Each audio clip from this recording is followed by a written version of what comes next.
میرے اس سوال پر مریم نے کچھ اور ہی سمجھا اور الٹا مجھ سے سوال کرنے لگی کہ تم یہ سب کیوں پوچھ رہے ہو، تمہیں اس لڑکی میں کیا دلچسپی ہے وغیرہ وغیرہ۔ میں نے بڑی مشکل سے اسے سمجھایا کہ میری اس لڑکی سے، جسے میں نے دیکھا تک نہیں ہے، کوئی بھی ذاتی دلچسپی نہیں ہے، صرف ایک شخص ہے جسے میں دور کرنا چاہتا ہوں۔ میری طرف سے پوری طرح سے مطمئن ہونے کے بعد مریم نے بتایا کہ اس کا رنگ صاف اور قد نارمل ہے۔ میں نے پوچھا کہ نارمل سے تمہاری مراد یہاں کی بہاری خواتین جیسا ہے؟ مریم نے جواب دیا، نہیں، وہ تو ان سے خاصی لمبی ہے، 15-20 روز پہلے ہی میں نے اس سے ٹیوشن لینا شروع کی ہے۔ وہ خود ہمارے ریسٹورانٹ میں ملازمت کی تلاش میں آئی تھی، انگریزی بھی بہت اچھی بولتی ہے۔ بڑے دکھ جھیل کر وہ اپنی ماں کے ساتھ یہاں گزشتہ ماہ ہی کٹھمنڈو پہنچی ہے۔ اس کی ماں بھی 2 بار اس کے ہمراہ ہمارے گھر آئی تھی، وہ بھی قداور اور صاف رنگ کی ہے۔ یہ دونوں ماں بیٹی بہت ہی اچھی ہیں۔ ماں بھی بہت عمدہ انگریزی اور اردو بولتی ہے، لیکن تم تفصیلات کیوں جاننا چاہتے ہو؟ مریم کے دل میں شکوک نے پھر سر ابھارا۔ میں نے مریم کو سمجھایا کہ ایک محکمانہ گتھی کو میں کئی روز سے سلجھانے کی کوشش کر رہا ہوں، لیکن کوئی سرا ہاتھ ہی نہیں آتا۔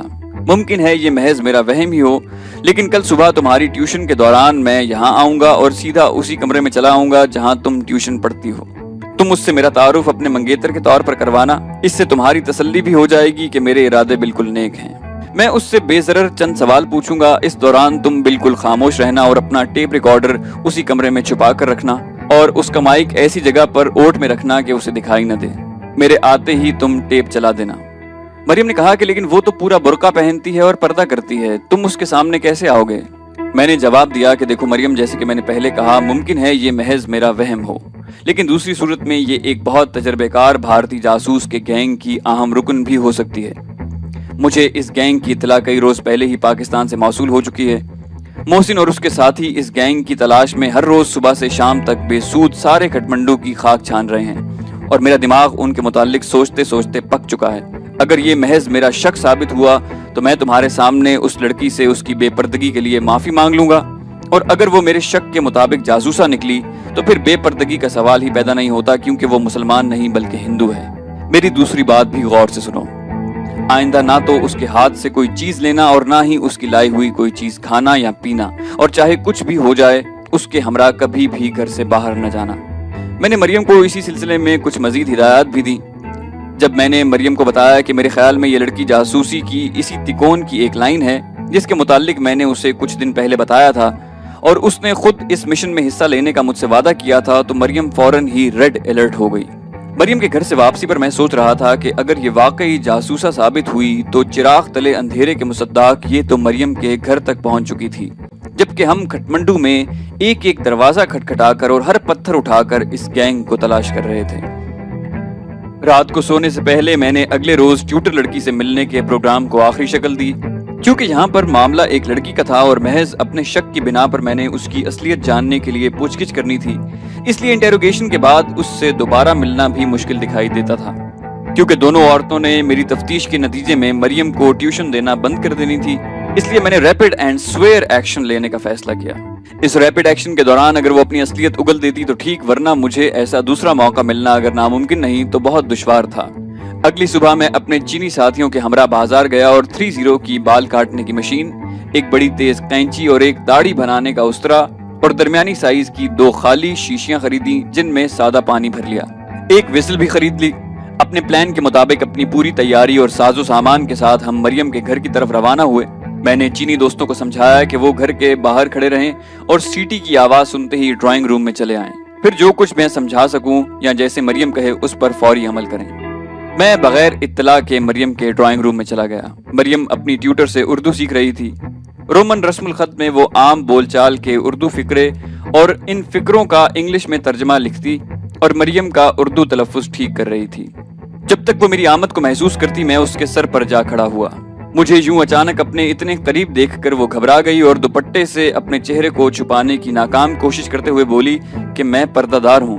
میں نے بڑے سکون اور دھیمے لہجے میں کہا کہ دیکھو تمہارا پردہ تو اب باقی نہیں رہا، کیونکہ میں نے تمہیں دیکھ لیا ہے۔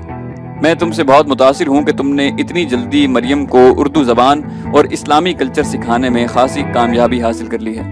میں تو اس بات پر بھی حیران ہوں کہ بہاری مہاجر ہوتے ہوئے بھی تم نے اتنی فصیح اور لکھنوی انداز کی اردو اور وہاں کا مخصوص اسلامی کلچر کیسے سیکھا۔ لڑکی نے بھرپور نظروں سے مجھے دیکھا جیسے تول رہی ہو کہ میں کتنے پانی میں ہوں۔ اور بولی کہ میرے والدین دلی میں پھاٹک حبش خان میں رہتے تھے۔ پارٹیشن کے وقت دلی میں فساد شروع ہوا تو میرے والدین نے پاکستان ہجرت کرنے کا سوچا۔ میری والدہ کی ایک بہت گہری سہیلی نے انہیں مشورہ دیا کہ بجائے مغربی پاکستان کے ہم مشرقی پاکستان ہجرت کر جائیں۔ میری والدہ کی سہیلی کا نام آمنہ تھا اور ان کی شادی چٹاگانگ میں تعینات چٹاگانگ پورٹ کے ایک آفیسر سے ہوئی تھی جو خود بھی علی گڑھ کے رہنے والے تھے۔ میرے والدین ہجرت کر کے چٹاگانگ میں آن بسے اور والد نے وہیں پر آمنہ آنٹی کے شوہر ایس ایم معروف کی مدد سے پورٹ پر مزدوروں کے ٹھیکے وغیرہ لینے شروع کر دیے۔ معروف صاحب کا عہدہ بڑھتا گیا اور وہ چٹاگانگ پورٹ کے جنرل مینیجر بن گئے۔ اس دوران آمنہ آنٹی کی 2 چھوٹی بہنیں رضیہ آپا اور افسر باجی بھی چٹاگانگ آ گئی تھیں، جہاں ان کی شادیاں بھی دلی کے مہاجر بجلی گھر کے ایک اعلیٰ افسر اور مرچنٹ نیوی کے ایک انجینئر سے ہو گئیں۔ میں چٹاگانگ میں ہی پیدا ہوئی اور وہیں بی اے کیا۔ میرے والد کا چٹاگانگ میں ہی انتقال ہو گیا تھا اور میں اور میری والدہ بالکل تنہا رہ گئے، لیکن معروف صاحب، آمنہ آنٹی اور ان کی بہنوں نے ہماری اس حد تک خبر گیری کی کہ ہمیں کبھی مالی پریشانی کا احساس نہ ہونے دیا۔ 71 کے اوائل میں جب مشرقی پاکستان میں فساد پھوٹے تو ہم نے معروف صاحب کے گھر میں پناہ لی۔ معروف صاحب تو چونکہ سرکاری افسر تھے اس لیے انہوں نے اپنا اور رضیہ آپا کے شوہر کا تبادلہ مغربی پاکستان میں کروا لیا۔ افسر باجی شادی کے بعد ہی مغربی پاکستان جا چکی تھیں۔ ہم ماں بیٹی نے سوچا کہ دلی چلے جائیں جہاں میرے دودیال اور ننیال رہتے ہیں۔ اب تک تو ہم دلی میں رہے لیکن آخر کب تک خوف و ہراس کی زندگی بسر کرتے ہیں۔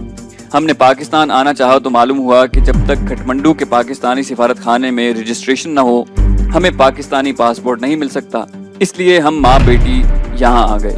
مالی طور پر ہم اپر مڈل کلاس سے تعلق رکھتے ہیں۔ میری والدہ اور والد کے رشتہ داروں نے بھی چلتے وقت ہمیں خاصے پیسے دیے تھے۔ یہاں ایک متمول کشمیری فیملی نے ہمیں رہنے کے لیے اپنے گھر کا ایک کمرہ دیا ہے۔ مہاجروں کی فری ہوائی سفر کی مشکلات کو دیکھتے ہوئے ہم نے اب فیصلہ کیا ہے کہ اپنے ٹکٹ خرید کر تھائی ایئر لائنز یا رائل نیپال ایئر لائن سے پاکستان جائیں۔ ہماری ابھی تک پاکستانی سفارت خانے میں رجسٹریشن نہیں ہوئی۔ کشمیری خاندان کے سربراہ نے وعدہ کیا ہے کہ وہ بہت جلد ہماری رجسٹریشن کروا کر ہمیں 1 وے پاکستانی پاسپورٹ دلوا دیں گے اور ہم پاکستان بھیج دیے جائیں گے۔ یہاں بیکار رہنے کی بجائے میں نے سوچا کہ کچھ کام ہی کر لیا جائے۔ اسی کوشش میں اس ریسٹورانٹ میں آئی اور مریم کو ٹیوشن پڑھانے لگ گئی۔ اسے حسن اتفاق ہی کہا جا سکتا ہے کہ اوائل زندگی میں اپنی پہلی ملازمت کے دوران چٹاگانگ کی معروف فیملی سے میں بہت اچھی طرح نہ صرف واقف تھا بلکہ مجھے ان کے گھر کی ایک ممبر کی حیثیت حاصل تھی۔ اس وقت معروف صاحب چٹاگانگ پورٹ کے ڈپٹی جنرل مینیجر تھے۔ ان کی بیگم کا نام آمنہ تھا اور ان کی منجلی سالی رضیہ چٹاگانگ میں ہی ایک الیکٹرک انجینئر سے بیائی ہوئی تھی اور سب سے چھوٹی سالی افسر بھی انہی کے ساتھ رہتی تھی۔ ان دنوں اس کی شادی نہیں ہوئی تھی۔ اتنے بھرپور تعارف اور ریفرنس کے بعد جنہیں میں ذاتی طور پر جانتا تھا، میرے لیے اس لڑکی پر شک و شبہ کی کوئی گنجائش باقی نہ رہی۔ میں نے اس لڑکی کو اپنے ذہن میں بالکل کلیئر کر دیا۔ مجھے افسوس ہو رہا تھا کہ میں نے ناحق ایک پردہ دار لڑکی کو بے پردہ کیا اور اس سے بے جا سوال پوچھے۔ ماحول کی تلخی کو کم کرنے کے لیے میں نے مریم کو سب کے لیے کافی بنانے کا کہا۔ مریم کافی بنانے چلی گئی تو بغیر کسی مقصد کے محض اس یتیم لڑکی کے خوف کو دور کرنے کے لیے میں نے اس سے پوچھا کہ معروف فیملی میں تمہارے بقول شروع میں صرف افسر ہی غیر شادی شدہ تھی اور اگرچہ تم عمر میں اس سے چھوٹی تھی لیکن وہی تمہارے زیادہ قریب رہی ہوگی۔ لڑکی نے بتایا کہ جی ہاں، افسر باجی مجھے بہت پیار کرتی تھی۔ تو میں نے سوال کیا تو تم نے وہی اسکول جوائن کیا جس میں افسر پڑھتی تھی؟ لڑکی نے جواب دیا کہ وہ 9ویں جماعت میں تھی اور انہوں نے خود مجھے اپنے اسکول میں داخلہ دلوایا تھا۔ لڑکی نے بہت پر اعتمادی سے جواب دیا۔ میں نے کہا کہ تم نے بتایا ہے کہ افسر نے تمہیں جس اسکول میں داخلہ دلوایا وہاں وہ خود بھی پڑھتی تھی اور تمہارے بہت قریب بھی تھی، تم سے بہت پیار بھی کرتی تھی، تو یہ بتاؤ کہ افسر میں کون سی ایسی بات تھی جو اسے دوسروں میں نمایاں کرتی تھی؟ یہ لڑکی میرا یہ سوال سن کر گھبرا گئی اور کہنے لگی کہ آپ مجھ سے یہ سوال کیوں پوچھ رہے ہیں؟ میں نے کہا کہ صرف وقت گزاری کے لیے، اتفاق سے میں بھی معروف فیملی کو اچھی طرح جانتا ہوں۔ تم نے ان کے متعلق بالکل صحیح بتایا ہے۔ اب میں تمہیں بتاتا ہوں کہ افسر نے اسکول سپورٹس میں حصہ لینے کے لیے اپنے بال بالکل مردانہ انداز میں کٹوا دیے تھے، کیوں یاد ہے نا؟ لڑکی نے کہا جی ہاں بالکل یاد ہے، بلکہ معروف صاحب نے اس حرکت پر افسر باجی کو بہت ڈانٹا بھی تھا۔ لڑکی یہ جواب دیتے ہوئے اپنا لیڈیز بیگ اٹھانے کے لیے میز کی طرف بڑھی۔ میں اس کی ایک ایک حرکت دیکھ رہا تھا۔ اس سے پہلے کہ وہ اپنا بیگ اٹھاتی میں لڑکی پر جھپٹا اور اسے دھکا دے کر اس کا بیگ اٹھا لیا۔ ساتھ ہی میں نے سیٹی بجائی۔ دونوں چینی دوست بھاگتے ہوئے ڈرائنگ روم میں آ گئے۔ اسی دوران مریم بھی کافی کی ٹرے اٹھائے کمرے میں داخل ہو چکی تھی۔ میں نے مریم کو کہا کہ چینی دوستوں کو کہے کہ اس لڑکی کو پوری طرح اپنے گرفت میں لے لیں۔ مریم میں یہ بری عادت نہیں تھی کہ وہ پہلے سوال جواب کر کے اپنی تسلی کرے اور پھر اگلا قدم اٹھائے۔ میں نے جو کچھ مریم کو انگریزی میں کہا اس نے فوری طور پر چینی دوستوں کو کہہ دیا۔ دونوں چینی آگے بڑھے تو اس لڑکی نے اچانک اپنی لات سے کراٹے کا ایک ایسا بھرپور وار چینی دوست کے چہرے پر کیا کہ وہ وہیں گر کر بے ہوش ہو گیا۔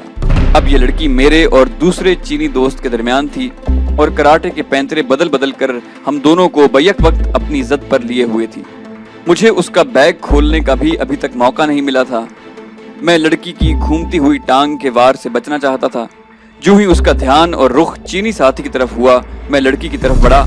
وہ مجھ سے غافل نہیں تھی۔ اس نے مجھے ہٹ کرنے کے لیے سیدھی ٹانگ اٹھائی جسے میں نے اپنے جسم کو لگنے سے پہلے پنڈلی سے پکڑ لیا۔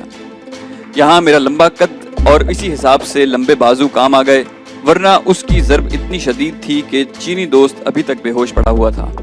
میں نے اس کی ٹانگ پکڑی ہوئی تھی کہ دوسرے چینی دوست نے پیچھے سے اسے بازوؤں سے دبوچ لیا۔ بے بس ہو کر وہ قالین پر تو گر گئی، لیکن ہم دو مضبوط مردوں کی گرفت بھی اس پر ہلکی پڑ رہی تھی اور وہ مچھلی کی طرح تڑپتی ہوئی خود کو آزاد کرانے کی جدوجہد کرنے لگی۔ میں نے مریم کو رسی اور کپڑا لانے کا کہا تاکہ اسے باندھ دیا جائے۔ ہم نے اس کے ہاتھ پشت پر باندھے اور ٹانگیں باندھ کر منہ میں کپڑا ٹھونس دیا تاکہ اس کا چلانا بند ہو۔ چینی دوست تو اپنے ساتھی کو ہوش میں لانے کی تدبیر کرنے لگا اور مریم میرے قریب آ گئی۔ میں نے لڑکی کا بیگ کھولا تو اس میں میک اپ کا سامان اور کچھ نیپالی کرنسی کے علاوہ 25 بور کا لوڈڈ پسٹل بھی تھا۔ ڈی ایم آئی نے مکمل ٹریننگ کے بعد ایک بھرپور اور چیلنج نہ ہو سکنے والی کور سٹوری کے ساتھ اس لڑکی اور اس کے ساتھیوں کو پاکستان بھیجنے کا منصوبہ بنایا تھا۔ میں بھی اس کور سٹوری سے بالکل مطمئن ہو گیا تھا۔ بعد کے سوال میں نے صرف پوسٹ سکرپٹ کے طور پر کیے تھے جن کا جواب دینے میں وہ مار کھا گئی۔ معروف کی سالی افسر کے بال اس کی پنڈلیوں کو چھوتے تھے۔ اس کے بال اس قدر لمبے اور گھنے تھے کہ وہ اپنے بال خود نہیں دھو سکتی تھی بلکہ 2 بنگالی ملازمائیں اس کے بال دھوتی تھیں۔ وہ کبھی بھی چٹاگانگ میں نہیں پڑی بلکہ دلی سے ایف اے کرنے کے بعد چٹاگانگ آئی تھی۔ شادی کے بعد وہ کراچی آ گئی اور یہاں بھی ہماری اکثر ملاقاتیں ہوئیں۔ اس کے بال اسی طرح لمبے اور گھنے تھے اور اتنے خوبصورت بالوں کو کٹوانے کا وہ کبھی سوچ بھی نہیں سکتی تھی۔ یہ محض اتفاق تھا کہ میں معروف فیملی کو اچھی طرح اور ذاتی طور پر جانتا تھا، ورنہ اتنی مکمل اور ٹھوس کور سٹوری کے ساتھ بھارتی جاسوس کا یہ گروپ پاکستان جانے والا تھا جہاں کوئی بھی ان پر کسی قسم کا شک نہیں کر سکتا تھا۔ میرے پاس وقت بہت کم تھا جس میں اس لڑکی سے میں کچھ اگلوا سکتا تھا۔ مریم نے اس لڑکی کا نام جبین بتایا تھا۔ اس کے بیگ سے پسٹل کے ملنے سے اس کے جاسوسا ہونے میں اگر برائے نام سا کوئی شک بھی تھا تو وہ دور ہو چکا تھا۔ چینی دوست کو جبین نے ایسی سخت ضرب لگائی تھی کہ اگر وہ اب ہوش میں آ چکا تھا لیکن بار بار اپنا سر سہلاتا اور چینی زبان میں نہ جانے کیا اناپ شناپ بک رہا تھا۔ میں نے دوسرے چینی دوست سے بال کاٹنے کی مشین، استرا، کینچی اور پانی بھری شیشیاں لے کر جبین کے سامنے میز پر رکھ دیں اور اسے مخاطب کرتے ہوئے کہا، یہ تمہاری بدقسمتی ہے کہ تم اپنی گیم شروع کرنے سے پہلے ہی پکڑی گئی ہو، اور خوش قسمتی یہ کہ تمہارا پکڑنے والا ایک مسلمان ہے۔ تمہاری نقلی ماں اور تمہارے ساتھ مرد جس نے تمہارے باپ کا رول ادا کرنا تھا، ان کے متعلق ہمیں بھارت سے تمہاری روانگی سے قبل ہی مکمل اطلاع مل چکی تھی۔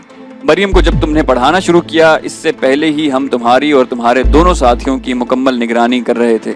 یہ تصویریں دیکھو، یہ تمہارے گروپ لیڈر کی ہیں۔ تم جوان اور خوبصورت ہو، اگر ہماری جگہ کوئی غیر مسلم ہوتے تو وہ سب پہلے تمہاری جوانی سے کھیلتے اور پھر تم سے پوچھ گچھ کرتے۔ خیر تمہیں تو اس سے کوئی فرق نہ پڑتا کیونکہ تمہیں بھارت سے اس کے لیے تیار کر کے بھیجا گیا ہے، لیکن ہمارے مذہبی اصولوں کے خلاف ہے یہ۔ لیکن ہم ایک جاسوس کا جو حشر کرتے ہیں، تمہیں شاید اس کے متعلق کچھ نہیں بتایا گیا، ورنہ تم کبھی بھی پاکستان کے خلاف جاسوسی کرنے کا سوچتی تک نہیں۔ ہم تمہارے متعلق سب کچھ جانتے ہیں لیکن یہ سب تمہاری زبانی سننا چاہتے ہیں۔ اگر تم تعاون نہیں کرو گی تو تمہاری زبان کھلوانے کا پہلا مرحلہ یہ ہے کہ ہم تمہارے بال کاٹیں گے، پھر تمہارے سر پر مشین چلا کر تمہارے رہے سہے بالوں کو بھی آزاد کر دیں گے۔ اگر پھر بھی تم نے سچ نہ بتایا تو اس استرے سے تمہاری ناک اور کان کاٹیں گے اور پھر ان شیشیوں میں بھرے تیزاب سے تمہارے چہرے کو اتنا بھیانک بنا دیں گے کہ تم کبھی آئینہ دیکھنے کی ہمت نہ کر سکو گی۔ اگر پھر بھی تم نے ہمیں کچھ نہ بتایا تو ہم اپنی ہار مان کر تمہیں چھوڑ دیں گے، لیکن چھوڑنے سے پہلے میرے چینی ساتھی تمہارے ہاتھ پاؤں توڑ دیں گے تاکہ تم آئندہ کبھی بھی کسی پر اپنے مارشل آرٹ کو نہ آزما سکو۔ میں نے یہ تمام باتیں نفسیاتی طور پر اسے توڑنے اور مزاحمت نہ کرنے کے لیے کی تھیں۔ عورت کے لیے سب سے زیادہ قیمتی شے اس کا حسن ہوتا ہے، اور سوائے پاکباز عورتوں کے اس قماش کی عورتیں خوبصورت دکھائی دینے اور اپنے حسن کو برقرار رکھنے کے لیے اپنا سب کچھ قربان کرنے کو تیار ہو جاتی ہیں۔ میں نے مریم کے ذریعے چینی ساتھیوں کو کہا کہ اس لڑکی کے ہاتھ پاؤں دوبارہ کس کر اچھی طرح باندھ دیں تاکہ جب ہم اپنا کام کریں تو یہ حرکت نہ کر سکیں۔ میں نے یہ بات بھی محض اسے نفسیاتی طور پر توڑنے کے لیے کہی تھی تاکہ وہ ہمارے عزائم کو صحیح سمجھ کر مدافعت چھوڑ دے۔ چینی دوستوں نے اس کے ہاتھ پاؤں دوبارہ کس کر باندھ دیے اور میرے اشارے پر اسے بازوؤں سے پکڑ کر بٹھایا۔ میں نے کینچی اٹھائی اور 6 انچ کے قریب اس کے بال کاٹ کر اس کے سامنے پھینک دیے۔ لڑکی کا منہ کپڑے سے بند تھا، وہ بول تو نہیں سکتی تھی، غوں غوں غوں غوں کرنے لگی۔ میں نے مزید 3-4 انچ اس کے بال کاٹے اور وہ بھی اس کے سامنے پھینک دیے۔ لڑکی کی غوں غوں اور بڑھ گئی۔ اب میں نے بال کاٹنے کی مشین اٹھائی جو اس کے سامنے میز پر پڑی تھی۔ میں نے ظاہراً مریم کو مخاطب کرتے ہوئے کہا کہ مریم، اس طرح تو خامخواہ وقت ضائع ہو رہا ہے، اسے شاید اپنے بالوں سے محبت نہیں، اس لیے مشین سے اس کے سر کو بالوں سے بالکل آزاد کر دیتے ہیں۔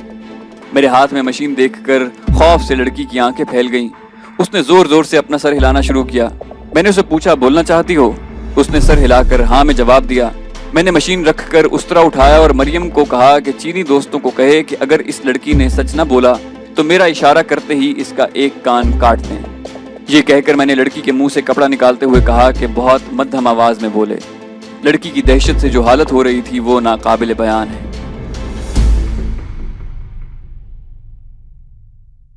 منہ سے کپڑا نکلتے ہی وہ لرزتی ہوئی آواز میں بولی کہ مجھ پر رحم کریں، میں آپ کو سب کچھ بالکل سچ بتاؤں گی، لیکن بھگوان کے لیے مجھ پر یہ ظلم نہ کریں۔ اس کے بھگوان کہنے سے یہ تو تصدیق ہو گئی کہ وہ غیر مسلم تھی۔ میں نے لڑکی سے کہا کہ یہ تو اب تم پر منحصر ہے کہ سب کچھ بتا کر خود کو بچا لو، ورنہ مجبوراً ہمیں اگلا قدم اٹھانا پڑے گا۔ بولو، لیکن بولتے وقت یہ ضرور یاد رکھنا کہ تمہاری اصلیت سے ہم اچھی طرح واقف ہیں، اور جو ہی تم نے غلط بیانی کی، میرے ایک اشارے پر تمہارا ایک کان تمہارے کٹے ہوئے بالوں پر پڑا ہوگا۔ لڑکی نے بولنا شروع کیا۔ میں دلی کی رہنے والی ہوں اور بنگلہ دیش کبھی نہیں گئی۔ اسکول کے زمانے سے ہی مجھے مسلمانوں سے اس لیے نفرت ہو گئی تھی کیونکہ آوارہ قسم کے مسلمان لڑکے اسکول آتے جاتے مجھے اور میری سہیلیوں کو تنگ کرتے اور فحش کلامی کرتے تھے۔ میں نے کہا کہ تمہیں کیسے معلوم ہوا کہ وہ مسلمان لڑکے تھے؟ تو اس نے کہا کہ وہ مسلمان ناموں سے ایک دوسرے کو مخاطب کرتے تھے۔ ہم نے جب اپنی ہیڈ مسٹرس سے شکایت کی تو اس نے شیو سینا والوں کو بتایا اور اس تنظیم کا ایک مارشل آرٹس کا ماہر ہمیں تربیت دینے اور غنڈوں سے مقابلہ کرنے کی تدبیریں سکھانے کے لیے ہر روز ہمارے اسکول آنے لگا۔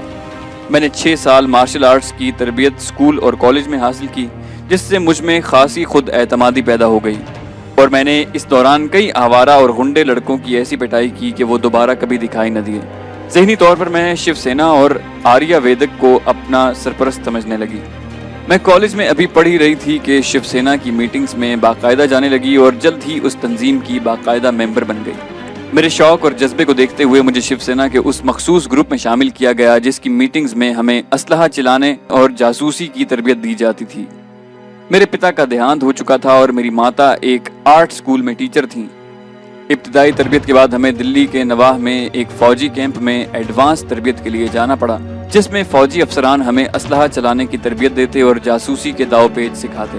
تربیت کے لیے مخصوص کمروں میں دیواروں پر ایسے نقشے لگائے گئے تھے جس میں بھارت کے علاوہ برما، مشرقی اور مغربی پاکستان اور افغانستان بھی اس میں شامل تھے۔ بھارت کو چھوڑ کر باقی ملکوں پر سرخ لکیریں کھینچی ہوئی تھیں۔ ہمیں بتایا جاتا تھا کہ ماضی میں اصل بھارت میں یہ سب ملک شامل تھے اور مہاراجہ اشوک کی حکومت برما سے افغانستان کی آخری حدوں تک تھی۔ اب ہمیں یہ تمام علاقے اکھنڈ بھارت میں شامل کرنے ہیں۔ اسی دوران تربیت دینے والے ایک کیپٹن سے میرے تعلقات آخری حدوں سے بھی آگے بڑھ گئے۔ میں نے جب کیپٹن کو شادی کرنے پر زور دیا تو ایک دن اس کے کرنل نے مجھے اپنے کمرے میں بلایا اور کہا کہ جسمانی لذت سے بھی زیادہ ایک اور لذت ہے، اور وہ ہے کہ اپنے پرکھوں کی جنم بھومی کو غاصبوں سے آزاد کرانے کی کوشش کرنا۔ اس سے تمہارے پرکھوں کی آتما اور تمہارے من کو شانتی ملے گی۔ ہم تمہیں اسی مقصد کے لیے ایک مشن پر پاکستان بھیجیں گے اور وہاں سے واپسی پر تمہاری شادی اس کیپٹن سے کروانے کی ذمہ داری میں خود لیتا ہوں۔ اپنے مشن کی تکمیل کے لیے تمہیں اپنے دماغ کے علاوہ اپنے شریر کو بھی بھینٹ چڑھانا ہوگا، لیکن وطن کی سیوا میں شریر کی بھینٹ دینے کے باوجود تم ہمارے لیے پوتر اور ستی ساوتری ہوگی۔ اگر تمہیں ہماری بات منظور ہے تو ہم تمہاری ماتا کو یہ کہیں گے کہ حکومت تمہیں برطانیہ میں اعلیٰ تعلیم کے لیے بھیج رہی ہے۔ میں نے یہ بات مان لی تو مجھے 1 برس مزید تربیت اور پاکستان کے متعلق کتابوں، فلموں، سلائیڈوں اور لیکچروں سے اس قدر جانکاری دی گئی کہ اب میں بھارت سے کہیں زیادہ پاکستان کے متعلق جانتی ہوں۔ 2 ماہ پہلے مجھے ایک ادھیڑ عمر مرد اور ایک عورت سے ملوایا گیا۔ پاکستان میں ہمیں ایک گروپ کی صورت میں کام کرنے کے لیے انہوں نے میرے ماتا پتا کا رول کرنا تھا۔ کٹھمنڈو میں ہم اکٹھے آئے تھے۔ میں ماتا کے ساتھ کشمیری خاندان کے گھر میں رہتی ہوں اور میرے پتا ایک علیحدہ فلیٹ میں۔ کٹھمنڈو میں مجھے اپنی عملی کارکردگی دکھانے کے لیے مریم تک رسائی حاصل کرنا تھی، اور میرے ساتھ آئے میرے ماتا پتا کو بھی آپ سے علیحدہ ملنے کا کام سونپا گیا تھا۔ یہاں ہمارے ذمہ یہ کام تھا کہ کسی صورت بھی آپ کو یا مریم کو اعتماد میں لے کر بھارتی یا بنگلہ دیشی سفارت خانے کے اندر لے جائیں۔ اگر میں آج پکڑی نہ جاتی تو 2-3 روز تک میں مریم کے ساتھ اس کی گاڑی میں ان دونوں سفارت خانوں کے سامنے سے گزرتے ہوئے پستول کی نوک پر یا کراٹے کے وار سے اسے بے ہوش کر کے بھارتی سفارت خانے کے اندر لے جاتی۔ میں سائیکل سے ٹرک تک سب کچھ چلانے کی مہارت رکھتی ہوں۔ میرے گروپ کو بھارت میں آپ دونوں کے متعلق اچھی طرح بریف کیا گیا تھا۔ یہ دونوں سفارت خانے ہماری پشت پر ہیں اور یہاں ہماری رہنمائی بھی کرتے ہیں۔ بھارت اور کھٹمنڈو میں قیام کے دوران پہلی بار میں نے پوری تربیت یافتہ ایسے بھارتی جاسوس گروہ کو اپروٹ کیا تھا جو انتہائی خطرناک عزائم لے کر پاکستان جانے والا تھا۔ اکھنڈ بھارت اور وسیع تر بھارت کے خواب دیکھنے والے اب پہلے سے بھی زیادہ زور و شور سے اپنے مقصد کے حصول کے لیے کوشاں تھے۔ یہ بھارتی جاسوس لڑکی اپنا بیان ختم کر کے سہمی ہوئی نظروں سے مجھے اس طرح دیکھ رہی تھی کہ آیا مجھے اس کے بیان پر یقین آیا بھی ہے کہ نہیں۔ ادھر میں خود کو ان سوالوں کے لیے تیار کر رہا تھا جو ہنوز تشنہ جواب تھے۔ میرے پاس بھی بہت کم وقت تھا اور یہ یقین بھی تھا کہ اس جاسوسہ کی نگرانی اور حفاظت کے لیے ہمارے ارد گرد کچھ لوگ ضرور ہوں گے۔ مجھے صورتحال کے یکلخت اتنے بدلنے اور گھمبیر ہونے کا قطعاً خیال نہ تھا۔ بھارت کی ایک مکمل تربیت یافتہ جاسوس لڑکی رسیوں میں جکڑی ہوئی میرے سامنے تھی۔ اس نے اپنے متعلق جو انکشاف کیے تھے ان کے مطابق یہ کوئی معمولی گروہ نہ تھا۔ اگر یہ خدا نخواستہ پاکستان پہنچنے میں کامیاب ہو جاتے تو بہت کچھ الٹ پلٹ کر سکتے تھے۔ میرے لیے یہ زندگی کا پہلا موقع تھا کہ کسی عورت جاسوس سے تفتیش کروں۔ چونکہ بالکل غیر متوقع اور اچانک ہی یہ سب کچھ ہوا تھا، اس لیے اس لڑکی اور اس کے ساتھیوں سے پوچھنے کے لیے میں نے ابھی تک کوئی سوال نامہ ترتیب نہیں دیا تھا، اس لیے میں خود بھی گھبرایا ہوا تھا۔ ایک جیک پاٹ میرے سامنے تھا جس کے حصول کے لیے مجھے نہایت مناسب پلاننگ کی ضرورت تھی۔ وقت بہت کم تھا اور اس گروہ کا گروپ لیڈر اور دوسری جاسوس عورت ابھی تک آزاد اور میری پہنچ میں نہ تھے۔ میرے پیش نظر یہ بات بھی تھی کہ میں نہ تو پاکستان میں تھا جہاں میرا محکمہ میری مدد کر سکتا اور نہ ہی یہ بھارت تھا جہاں میں گرفتاری سے پہلے کور میں آزادی سے سب کام کرتا تھا، اور جہاں مجھے اپنے ساتھیوں، گیراج کے لڑکوں اور ہمدردوں کا تعاون حاصل تھا۔ کھٹمنڈو میں میری اصلیت اور شہرت مجھ سے بہت پہلے ہی پہنچ چکی تھی۔ یہاں پر پاکستان دشمنوں کو جہنم رسید کرتے وقت گو کہ ہم نے اپنا کوئی ثبوت نہ چھوڑا تھا، لیکن دشمن سفارت خانے اپنے اور پرائے سبھی جانتے تھے کہ ان سب کے پیچھے کس کا ہاتھ ہے۔